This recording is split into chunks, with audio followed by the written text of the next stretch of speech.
Hello, everyone, and thank you for joining the Spiritism Talk series hosted by the United States Spiritist Federation every Saturday morning at 11 a.m. Eastern Time. I'm very happy to host this live talk from Flavio Zanetti, who will be discussing the Spiritist view of Jesus, our beloved Christ. Let's all give Flavio a very warm welcome. Hi, Flavio. And before he starts his presentation, allow me to introduce him. Flavio Zanetti has worked in the board of directors of the Allan Kardec Spiritist Society of Massachusetts in different positions. He acted as the programs director for the United States Spiritist Council, and he was one of the founding members of the Spiritist Institute, a nonprofit dedicated to advance Spiritism in English. Flavio also contributes as a translator of printed Spiritist material and Spiritist events nationwide. Professionally, he is a senior leader in IT software space. He holds degrees in engineering, sociology, and business.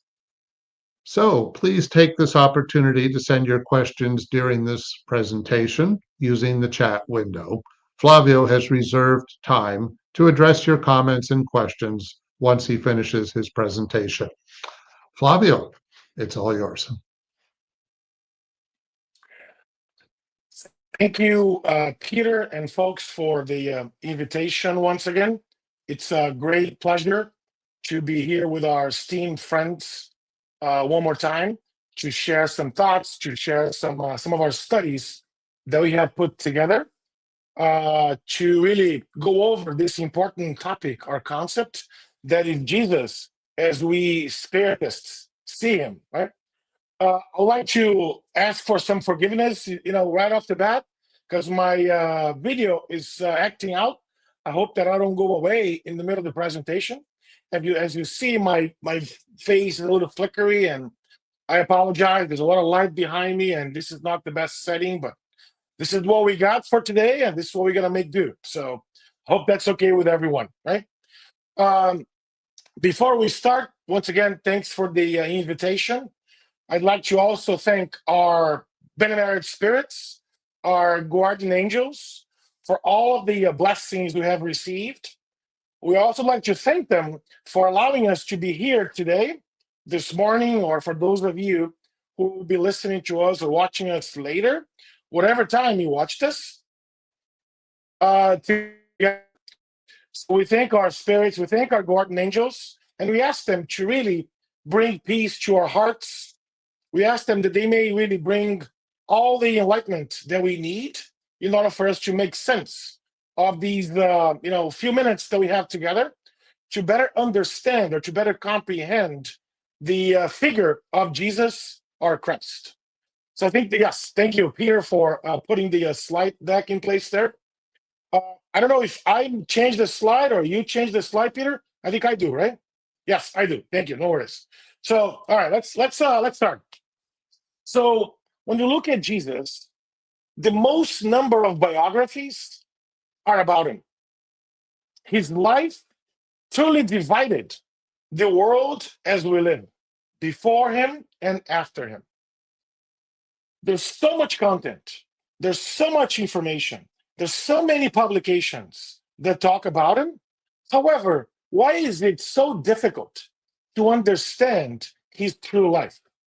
Why is it so difficult to understand sometimes how we make sense of his teachings that he left us?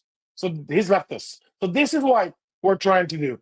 Really bring a spiritist perspective into Jesus, our Christ.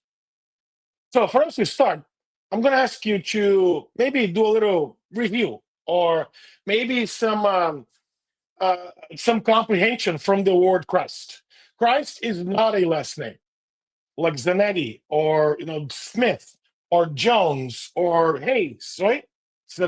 Christ is not a last name. Christ, the definition of the word Christ, as we look from an etymological perspective, right? In the Old English, is Christ without the H. Latin, we call him Christus, and Greek, Christos. But at the end of the day, the word Christ means the anointed one, that one that was really the idea of being rubbed, right? The idea of being chosen in order to be the model, in order to be the Messiah, right? That's what we learned from the definition of the word Christ.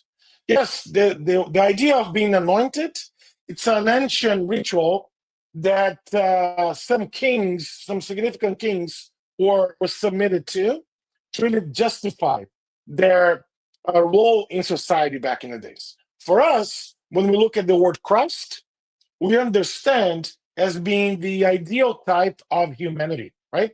So when we look at Jesus, for us spiritists, we see him as this ideal type of humanity.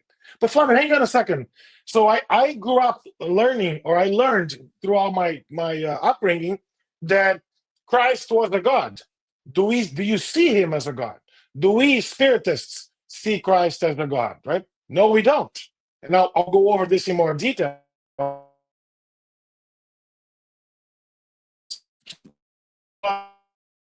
A spirit, or a spirit. We're all spirits, right, in our own journey. And he also had his own journey, much earlier than our own journey.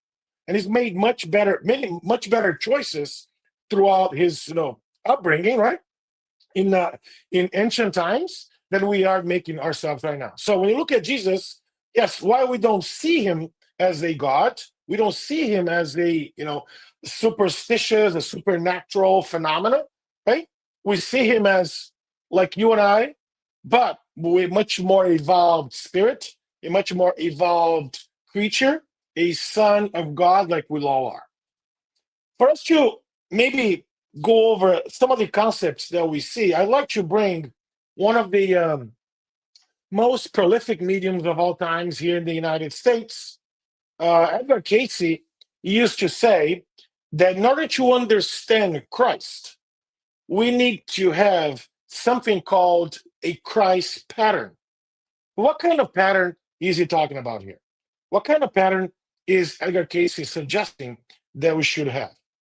In his words, that's what I'm quoting here, it's really this awareness within each soul, each one of us who have an awareness of that pattern. We all have a different way of comprehending that pattern that's imprinted in our own minds. And this is the beauty of the definition. And it's waiting to be awakened by our own will. What does that mean? The moment we have the will to awaken that pattern inside of us, our souls connect with God into one. And this manifestation will eventually help bring the destiny for each and every soul, for meaning for each and every soul, for a North Star for each and every soul.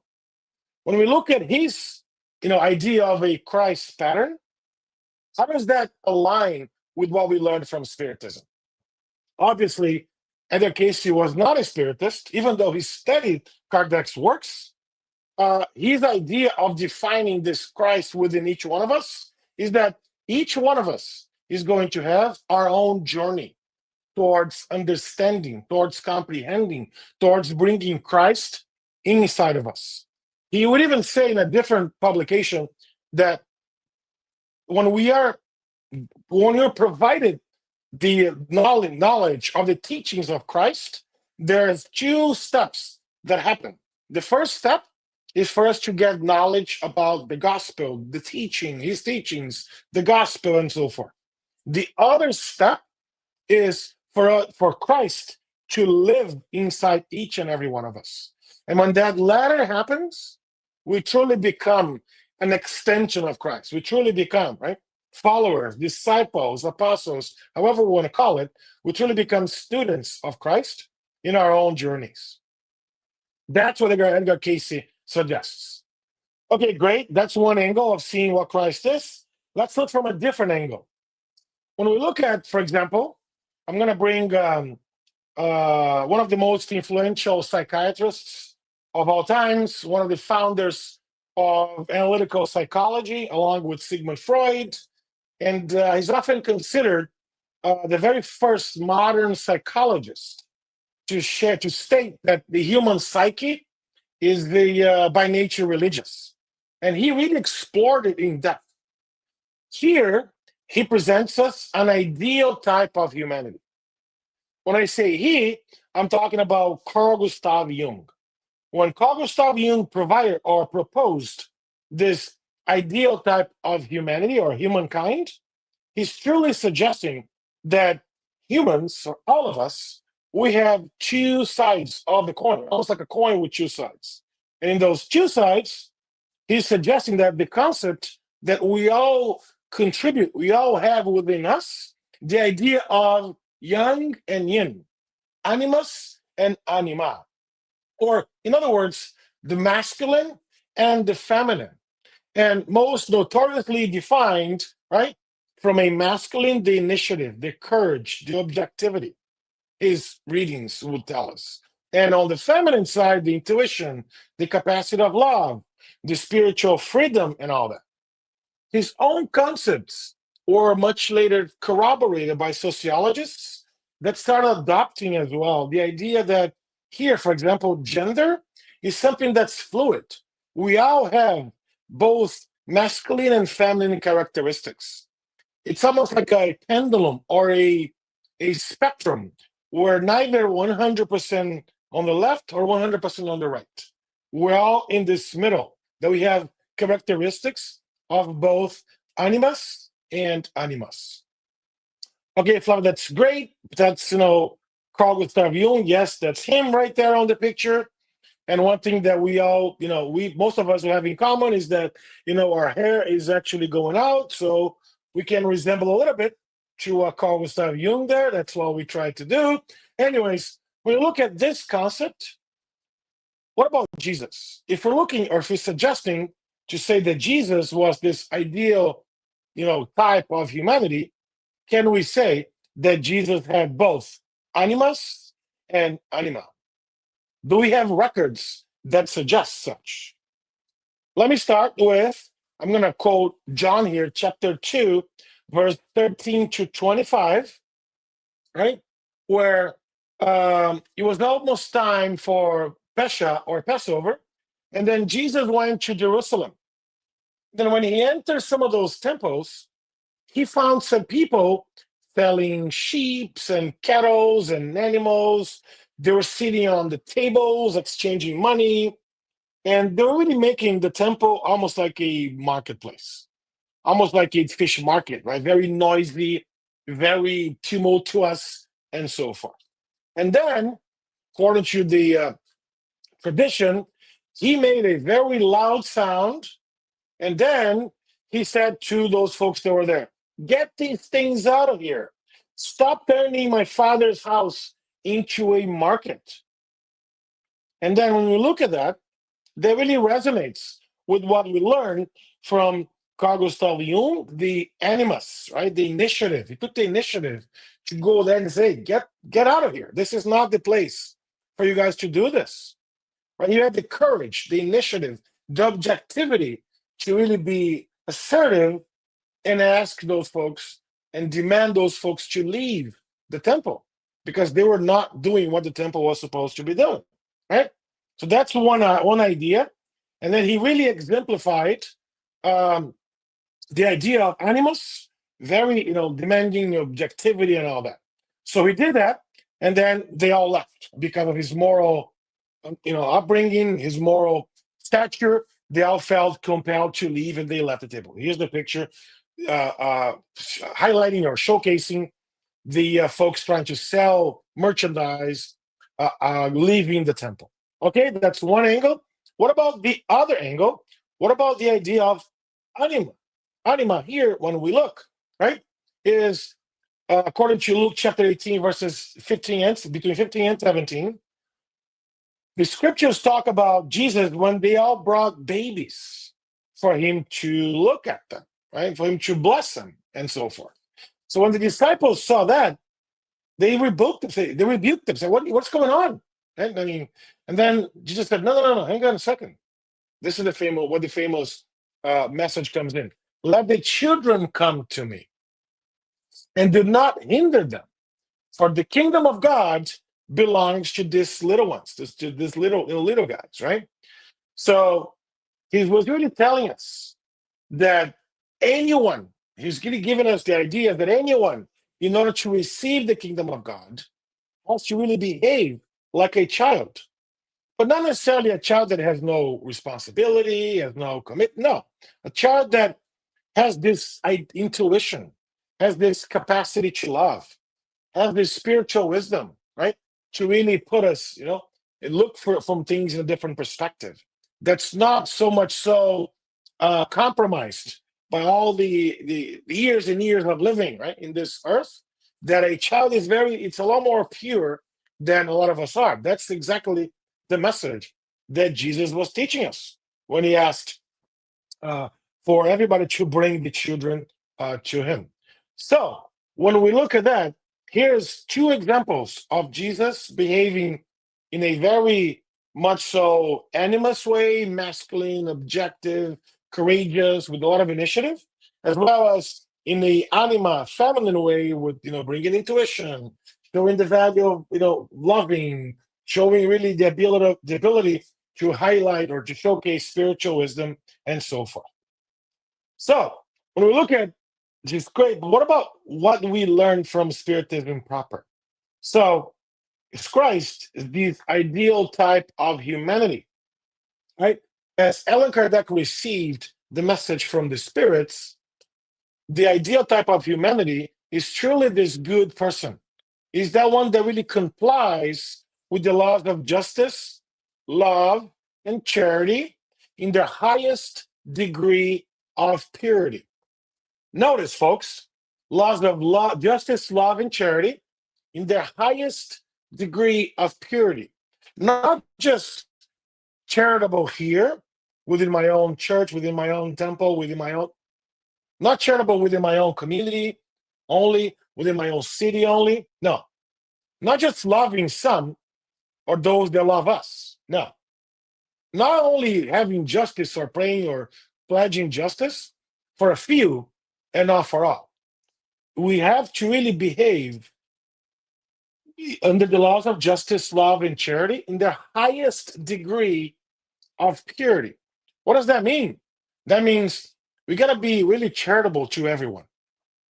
We have to really offer benevolence to everyone. We have to help all, not just that are like us, not just that think like us, not just that have the same blood types that we do, same skin color, same socioeconomic status. No, everyone, without distinction. That's the highest purity of the law, highest degree of purity for this law. What about love? Same way, loving everyone, but not just loving those that love us. It's loving every single human in the planet, spirits included. So it's impossible for me to love those that want to hurt me.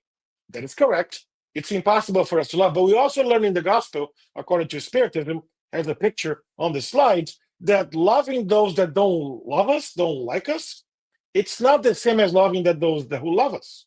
It's not really, seeking revenge. It's really not creating any impediments for those individuals to ask for forgiveness. It's not just blocking.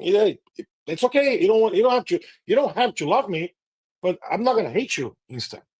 That's the idea of loving those that don't love us, right? In this highest degree of purity. What about charity? What about helping? Yes, same idea. It's great if we're able to help a lot of folks, as many as we can. Without charity, there's no salvation, as Allan Kardec would argue. But it's really being charitable across the board.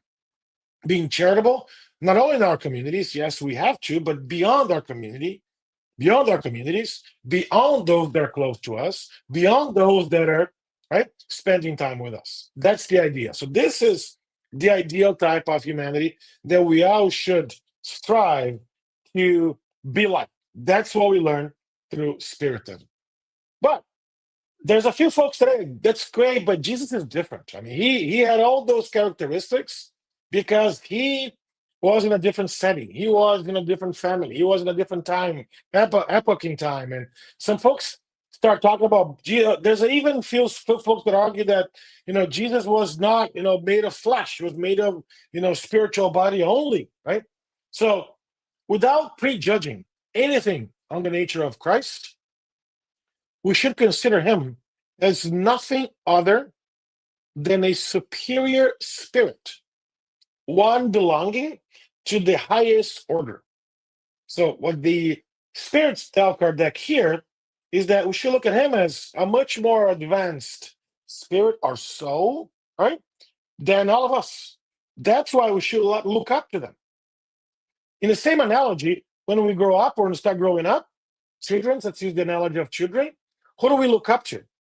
To our parents, to maybe an older brother, an older sister, correct? Then we go to school, we look up to our teachers, correct? Then when we go to college, we look up to our professors.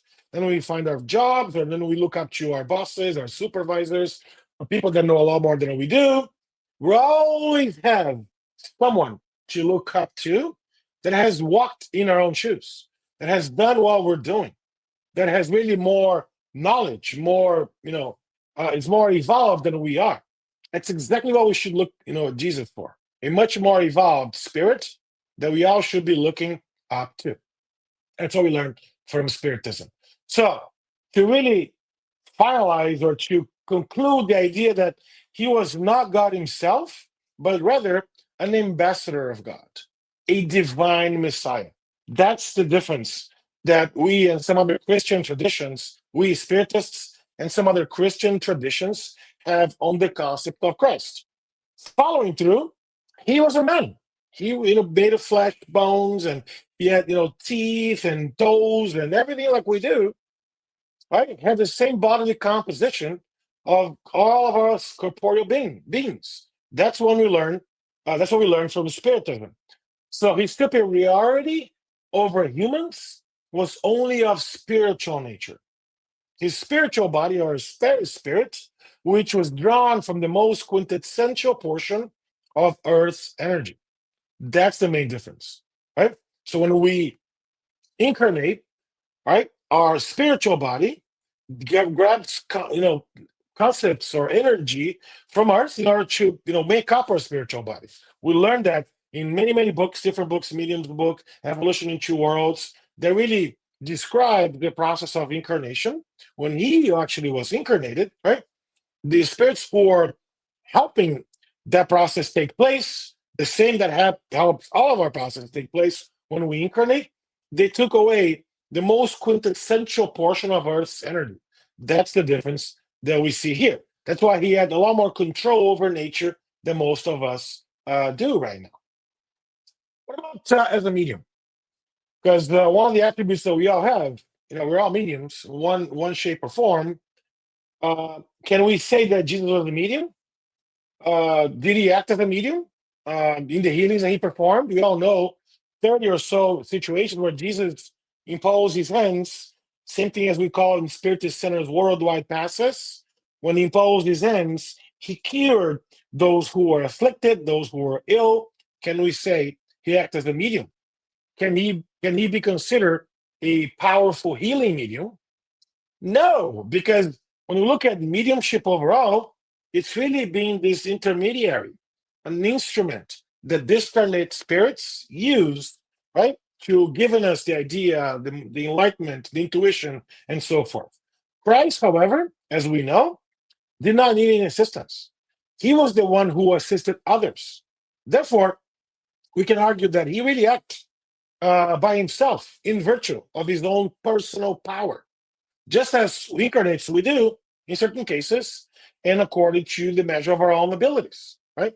So when we can conclude that the only spirit, or the only way he was getting communications from was really he was this medium of God. God was sending messages to him directly.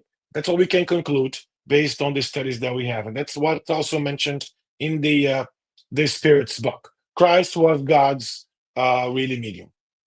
Okay, Flavio, but you mentioned he cured and he healed and all, but yes, that is true. So there is this idea that Jesus was this psychotherapist, right? And when I look at the word therapio, being to heal or to aid upon or to serve, and he really served and he really contributed to a lot of the things that today we see. A lot of the ideas that we are now possessed, we now have possession with knowledge of a psychotherapist. It's an amazing book notwithstanding, not Spiritist, from Dr. Mark Baker. That's the title of the book is Jesus, the Greatest Therapist Who's Ever Lived, by Dr. Mark Baker. And we also learned the same in the Gospel according to Spiritism. One of the interesting passages that we see from Jesus himself, that's according to Matthew chapter 9, verses 12, it is not the healthy who need a doctor, but the sick, as we all know.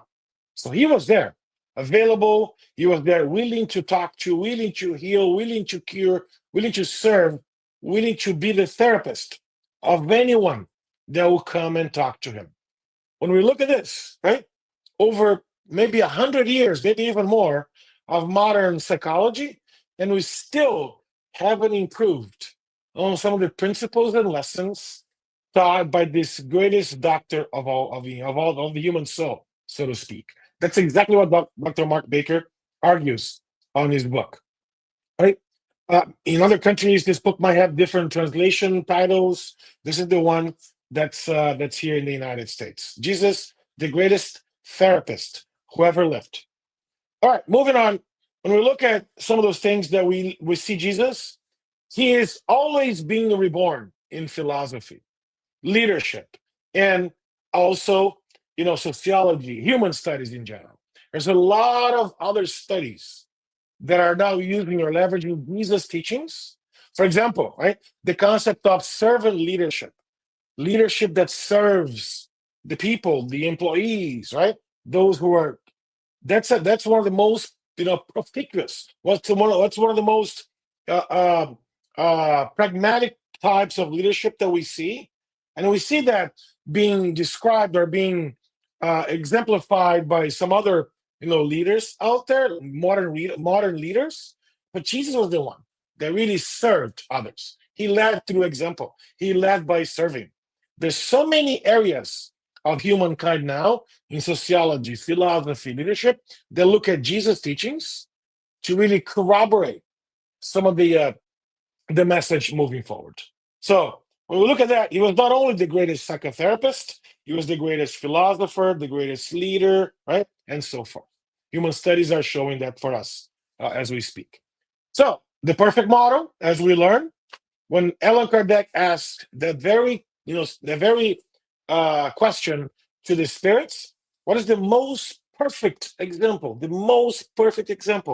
that God has offered us as a guide and model? And the spirits would answer, Jesus. Just look at Jesus. No, you don't have to go anywhere else.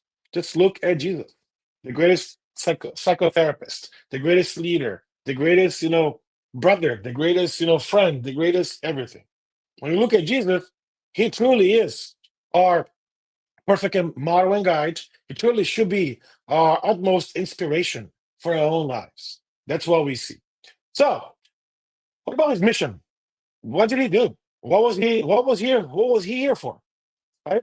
And then I'm going to use a quote from the famous Brazilian medium, or rather one of the most prolific mediums of all times, Francis Xavier, who talks about that Jesus did not ask much from us.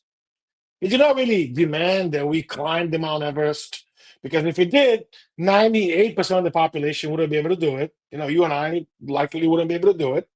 He didn't really ask us to make sacrifices, even though some people understand some of his messages, but hey, I'm going to sacrifice myself.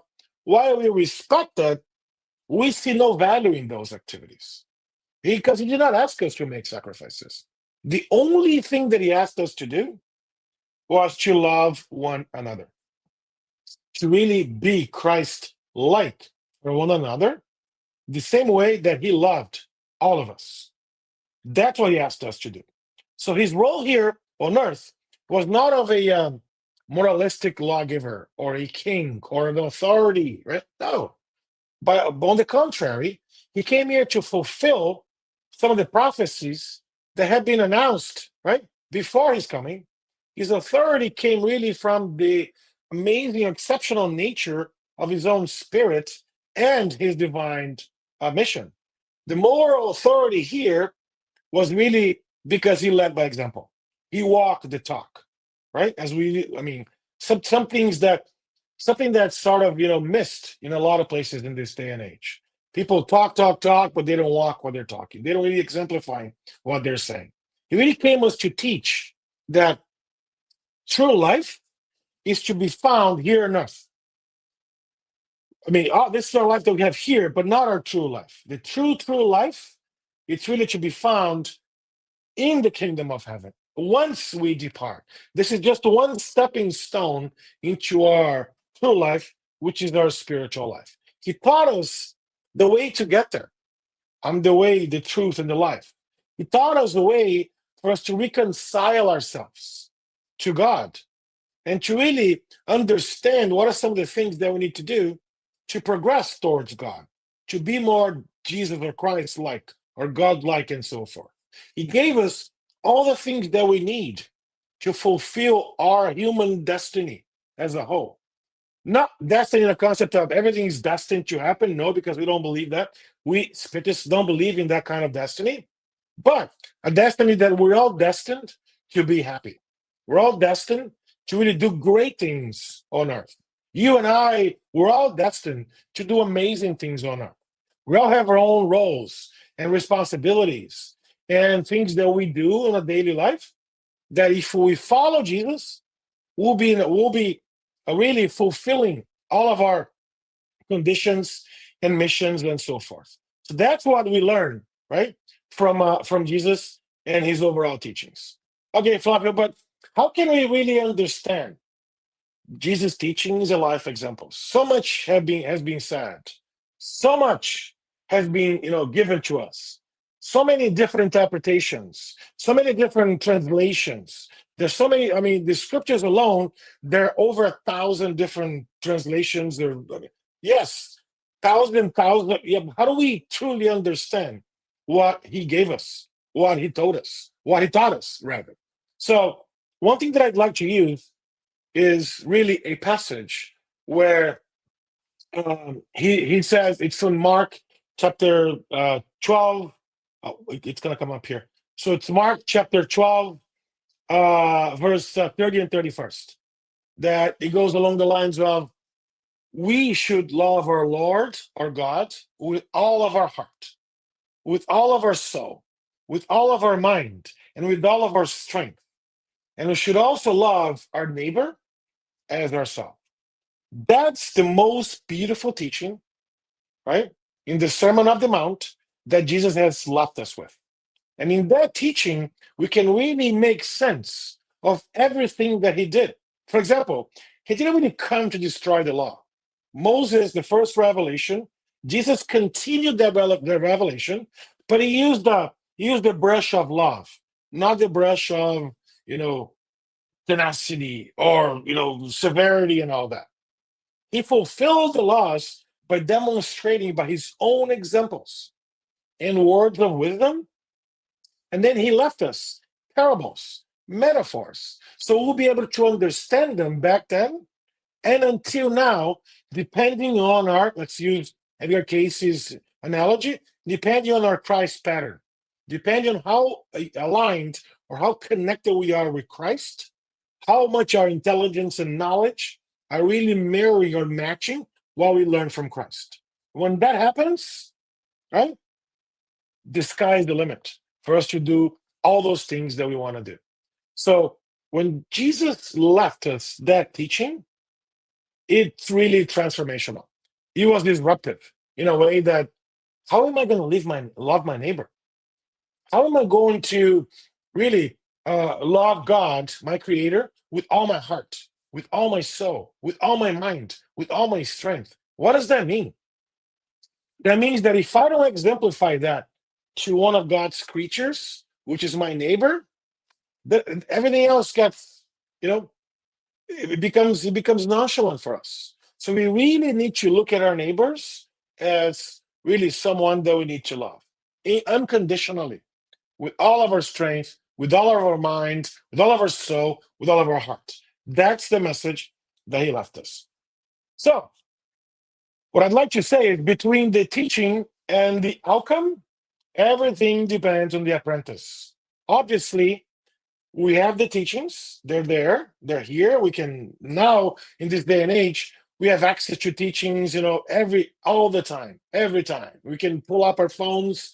We all have these amazing machines in our pockets or pocketbooks, and we can pull it up and get to learn the teachings. We can get access to it, right? In the old days, my friends, I'm not sure if you recall this. In the old days, the scriptures were not allowed to be read by the layperson. Only a few chosen ones were able to read the scriptures. Now we have access to this. It's not a matter of not having access to the teachings. It's a matter of us putting ourselves in the shoes of an apprentice. And we've all been apprentices before. We've all gone to school. We've all started a new job, a new career, a new work that we didn't know much about it. So what's our position? It's our position to be humble. It's our position to be hungry for knowledge. It's our position to be curious. What would Jesus do if he were in my shoes right now? What would Jesus do if he was facing the same challenges that I face right now? What will be his, idea of, or what are some of the things that I can really gather from Jesus' teachings in order to make me a stronger Flavio, a stronger John, a stronger Mary, a stronger human being overall? We all have difficulties in our lives. We all have problems. We all have challenges. How do we use what Jesus has left us in order to give us better tools, better instruments for us to go on with our own lives? I'd like to say or maybe share one of the quotes that I think it's amazing. The Mahatma Gandhi, the person who really led India towards its separation from England, right? And he was a truly revolutionary. And he was, he's, of course, he's an idol in Hinduism and all that. And then when he was asked about Christ, right, here's what he says. Of all the things I've read and remained with me forever, was that Jesus came to almost to give a new law, not an eye for an eye, but to receive 2 blows when only one was given, and to walk 2 miles when they're only asking us to walk 1 mile, to go the extra mile, to do the additional thing, to walk a step further and all that. He even said, Gandhi even suggested or argued that the Sermon on the Mount was the whole of Christianity. And if everything else, all the scriptures got lost, and the Sermon on the Mount, the very sermon that we have, you should love your Lord, right, our God, with all our hearts.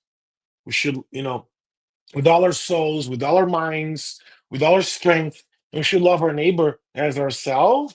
That's in the Sermon on the Mount. What Gandhi suggested here, that if everything else got lost and that stayed, we'll be able to walk back and really gather Jesus' teachings overall. So the idea here is that for us to really see Jesus, or to really put this idea of Christian life in our own lives, to behave very much so like Jesus behaved, to see him as a savior, not so much so that when we call, hey, I'm Christian or I follow Christ, I'll be saved. No, that if I'm following Jesus' footsteps, if I have that Christ pattern, Jesus will be there to endorse me. Jesus will be there to walk the extra mile with me. He'll be there, and the benevolent spirits will be there in order to really do that work for me.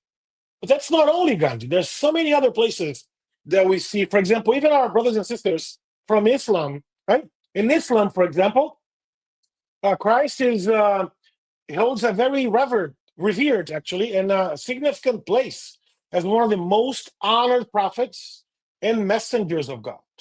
Muslims view Jesus with deep respect, believing his role as a true messenger of God. The Islamic view of Jesus reflects the reverence that Muslims hold for him as this extraordinary prophet. Not just a prophet, but one of these most extraordinary prophets who serves as a model of, a divine faith, humility, of love, kindness, and so forth.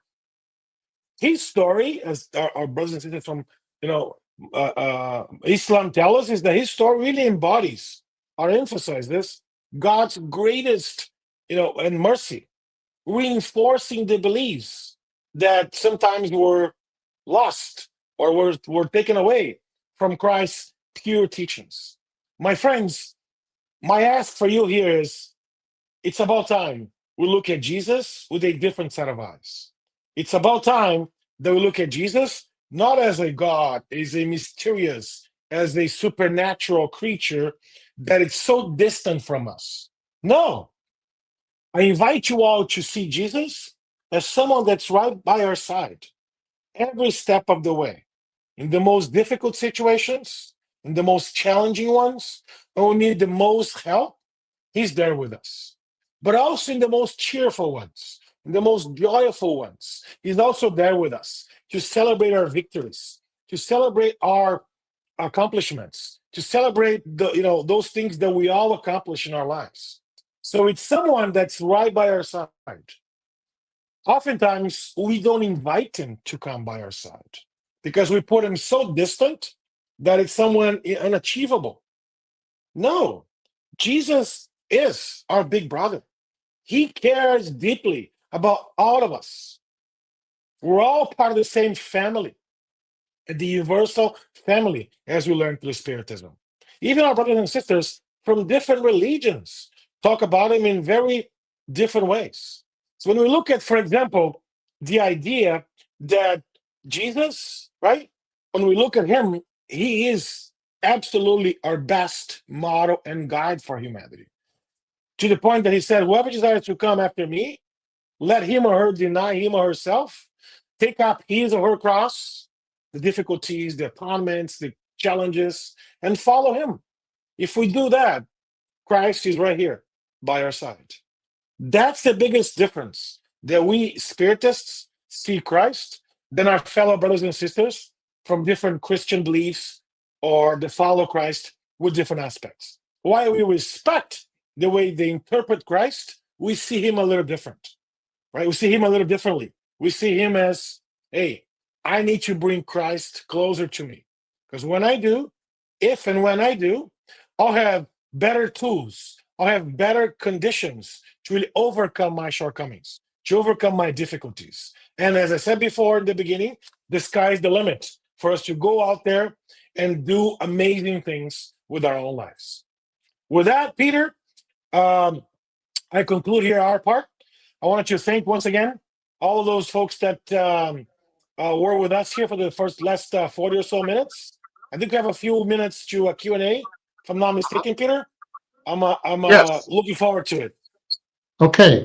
Well, thank you, Flavio, so much for the reflections that you shared.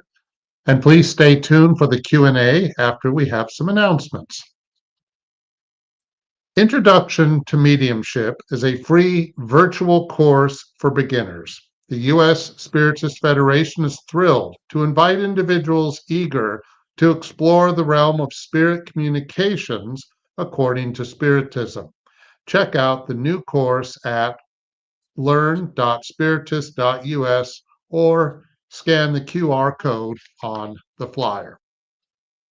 Next, the podcast-like series, Psychology and Spirituality, A Bridge to a Better Life based on the works by Joanna de Angelis.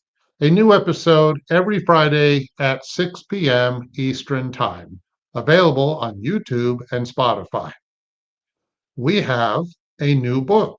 It's called Transcendence, Life in the Hereafter by Jasada Korngold. Are you curious about what lies beyond the veil of death? Join us on a profound journey of exploration as we delve into the mysteries of the afterlife with Transcendence, Life in the Hereafter, available at spiritistbooks.us. The Spiritist app, Be My Hope, is available now on the App Store or Google Play. This app offers uplifting content in a collection of videos, daily messages, and audio materials. Download it now. Now available are 7 free professionally recorded Spiritist audiobooks, sponsored and produced by the Spiritist Society of the Carolinas. At your own pace, listen to Allan Kardec's foundational works on YouTube at Spiritist Society Carolinas. And finally, on the screen, please note there is a QR code. If you want to help the USSF produce more publications, and promote Spiritism to everyone, please scan the QR code for your donation. Okay, let's see what we have for questions. Okay, from the U.S. Spiritist Federation. Can you elaborate further on why Spiritists do not equate Jesus as being God? Does thinking this way diminish Jesus in any way? Thank you for the question. In Spiritism, as we learned just now, Jesus is revered as this moral and spiritual guy. We can look at him as a divine instructor, right? That God sent us in order for us to get closer to God overall. But he's not God. And the reason why he's not God is something that we also learn in Spiritism. In the first part of the Spirit's book, imagine if we have multiple gods. The idea of multiple deities or multiple gods. Which one would be one God? Which one would be the God? Right? God one versus God two, right? So that's why we Spiritists understand God not as a person, but God as the supreme intelligence of the universe, the first cause of all things. So Jesus, not being a God, doesn't diminish him at all. On the contrary, puts Jesus as in this role of divine instructor, right? That God has sent us in order for us to get more knowledge, to get more information about why we should behave like him overall, right? That's the idea. So we can look at him as this highly evolved spirit that has profound love, wisdom, enlightenment, but it's still a creation of God like you and I are. And I'll go even further than that. We all are going to have roles like Christ, like Jesus has for Earth right now, in the future, in different planets, inhabited worlds, and so forth. Because the evolution, right, our law of progress really is there, and we learned that through Spiritism. I hope that helps. Whoever asked that question, and more than happy to go further if needed. Okay, well, thank you for elaborating. Okay, next question. This is from the International Spiritist Council. Does the crucifixion of Jesus have any special meaning in Spiritism like it has on other Christian religions? It's a great question. And I'm going to say that when we look at the crucifixion of Christ or Jesus, our focus should be of moral and spiritual lessons rather than a physical or sacrificial aspect of it, right? But let's remember that people that were sacrificed were usually thieves and crooks and so forth.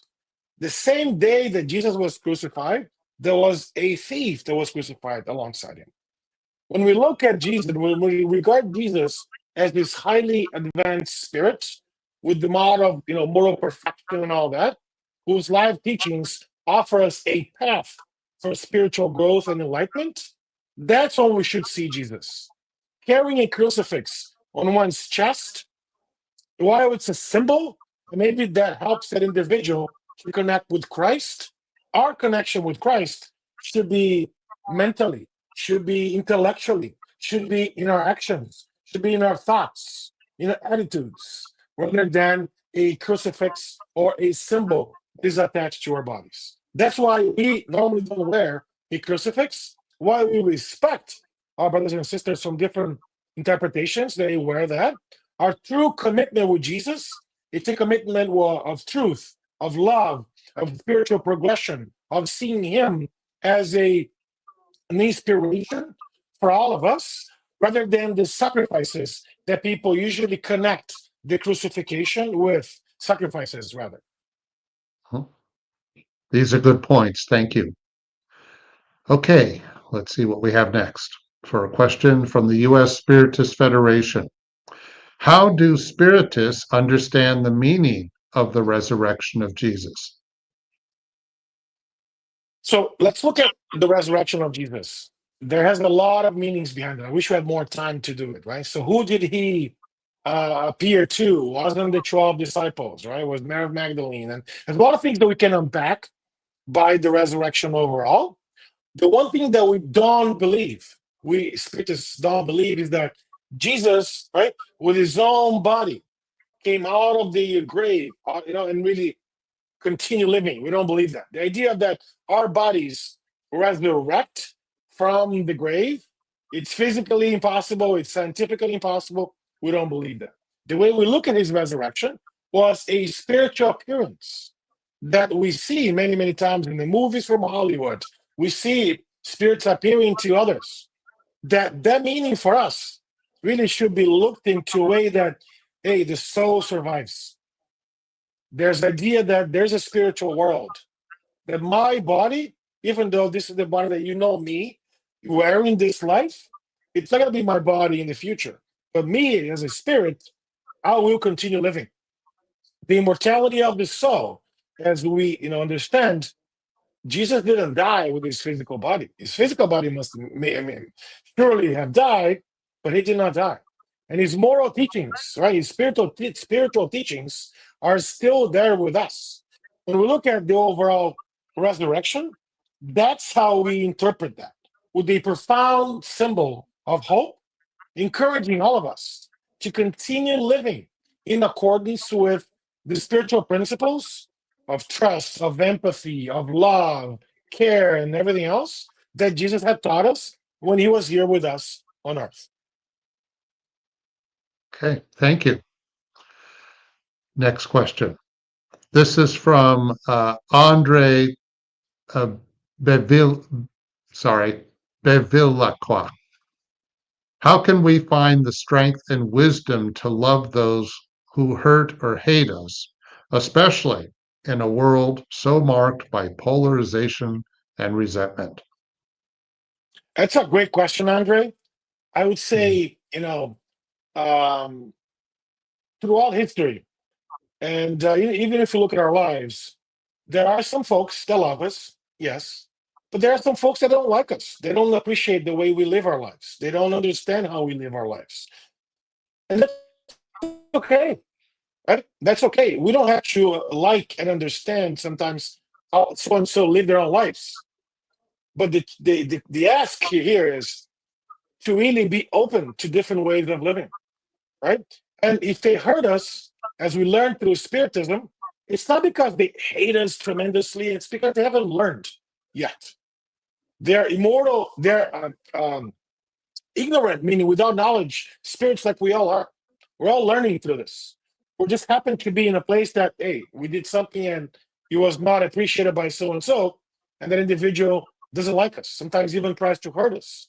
Obviously, our behavior should always be empathy, to understand what they're trying to understand where they're coming from, loving, forgiveness. That's how we love them, right? And in this world of polarization, it is very sad that we see so many folks and families torn apart by different thoughts, by different ideologies. That's very sad. But our jobs as spiritists is to look beyond that. We're all learning how to become better. We're all evolving. We're all students in this life. Sometimes we go faster in one area, slower in others, right? And these folks are different than us. How do we find the strength and the wisdom to really understand our true conception, our true nature of all of us? That we all, spirits making mistakes.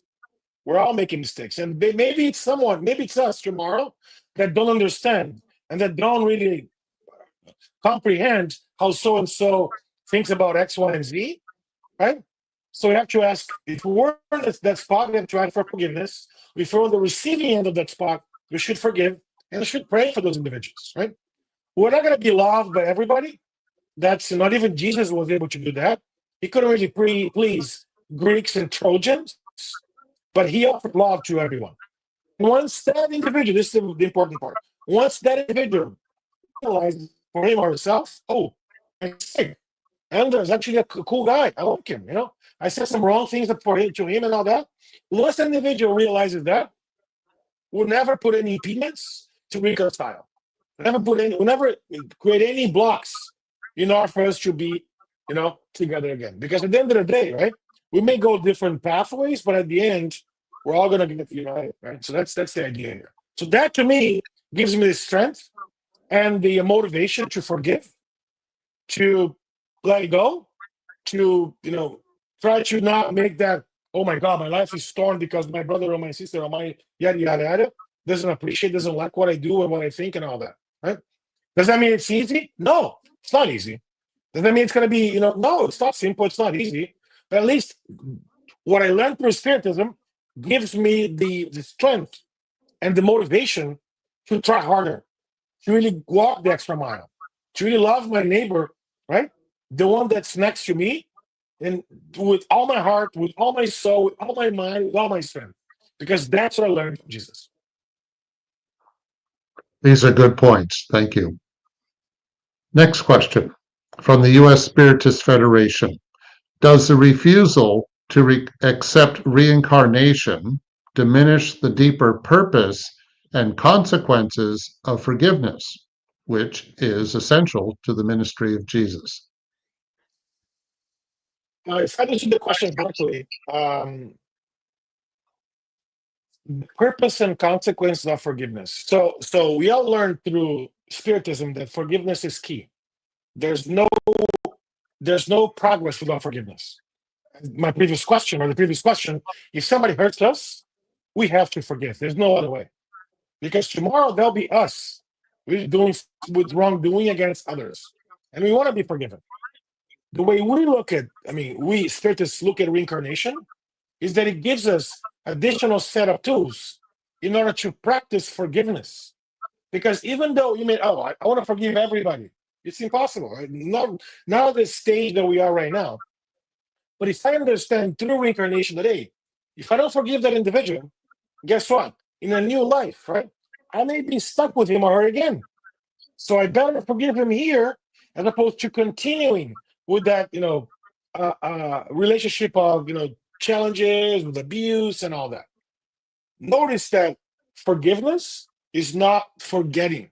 When we forgive, we don't always forget.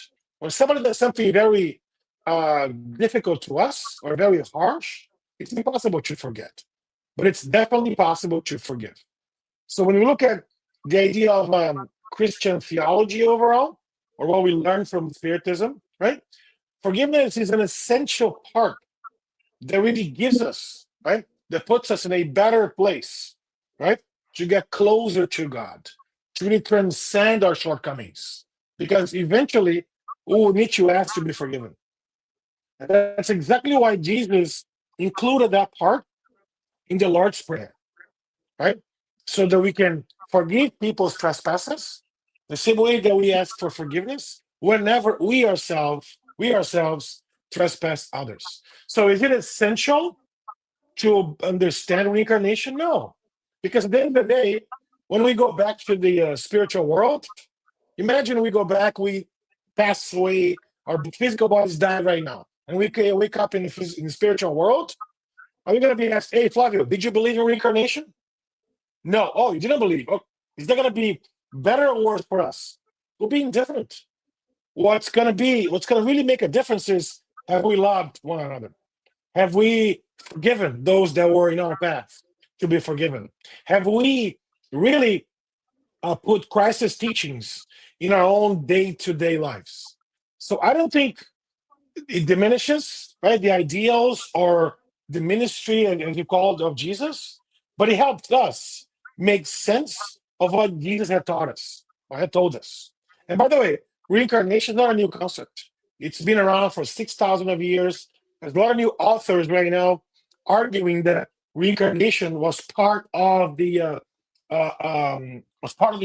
teachings that Jesus was here. Right? So I invite you to look at reincarnation not with the concept that of, hey, I'm going to come back as a sheep or as a cow. No, right?